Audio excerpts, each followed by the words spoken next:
Mali Vuk želi biti glavni. Danas je posebni dan za malog Vuka. Napokon je odjenuo svoju majicu lovca na čudovište. O, Vuče, odlično izgledaš, rekao je njegov prijatelj Luka. Hvala ti, hoćeš se možda sa mnom igrati autićima? Upitao ga je mali Vuk. Naravno da hoću. Uvijek se volim igrat autićima. Ali Luka je vrlo brzo dosadilo igrati se autićima. Vuče, ipak ću se ja zabavljati plastelinom. Nećeš, ostani ovdje sa mnom, naredi mu mali Vuk. Plastelin ti je ovako i onako za bebe. Ali ja se volim igrat plastelinom. Kada je to čula, učiteljica prišla je Vuku. Mali Vuče, pa ne možeš ti odlučivati umjesto Luke. On ima pravo izabrati igru koju želi. Pa dobro, baš me briga, ja ostajem ovdje. I tako se mali Vuk durio. Tijekom odmora, mali Vuk se ipak poželi igrati s prijateljima. Ej, Luka, dolaziš? Želim se igrati lovca na čudovište. Lovit ćemo čudovišta i spasiti cijeli svijet. Super, sviđa mi se ta igra. Uzet ću svoj laserski pištolj, rekao je glasno Luka. Ali tada njim je prišao i prijatelj Gašpar. Mogu li se ja igrati s vama? Možeš, ali ti ćeš biti čudovište.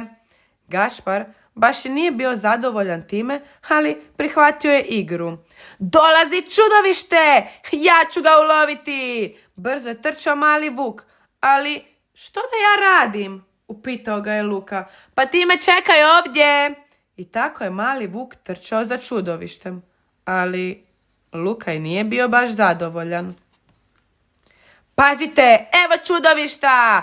To, uhvatio sam ga i sada sam spasio planet. Ali mogu li sada ja spasiti planet? Upitao je Gašpar. Ne, ti si zarobljen, ti si čudovište koje sam ja zarobio. Ali ja se ne želim onda tako igrati i ja ponekad želim uloviti čudovište. Mali Vuk se tada okrenuo prema Luki. Luka, ako Gašpar neće biti čudovište, onda ćeš ti biti čudovište. Ali ne želim i ja želim loviti čudovišta. I znaš šta, Vuče, ti stalno naređuješ, a to ti meni ide na živce. Ni ja se više neću igrati s tobom. Mali Vuk na trenutak se i durio. Smatrao je da mu ne trebaju prijatelji za igru. Ali igrajući se sam, uvidio je da se ipak malo dosađuje. Vratio se svojim prijateljima. Bok, Gašpar i Luka, a mogu li se ja igrati s vama? Pa možeš se ti igrati s nama, ali molim te prestani naređivati, pa svi zajedno se možemo dogovoriti. Obećajem, više neću naređivati, možemo se igrati čega god želite i zajedno se dogovoriti. Ovako i onako već je zamorno izigravati šefa. Puno je zabavnije igrati se s vama. I tako su se Gašpar, Luka i mali Vuk igrali ostatak dana. Znate, ponekad je potrebno dogovoriti se s prijateljima što ćemo se igrati i koja su pravila.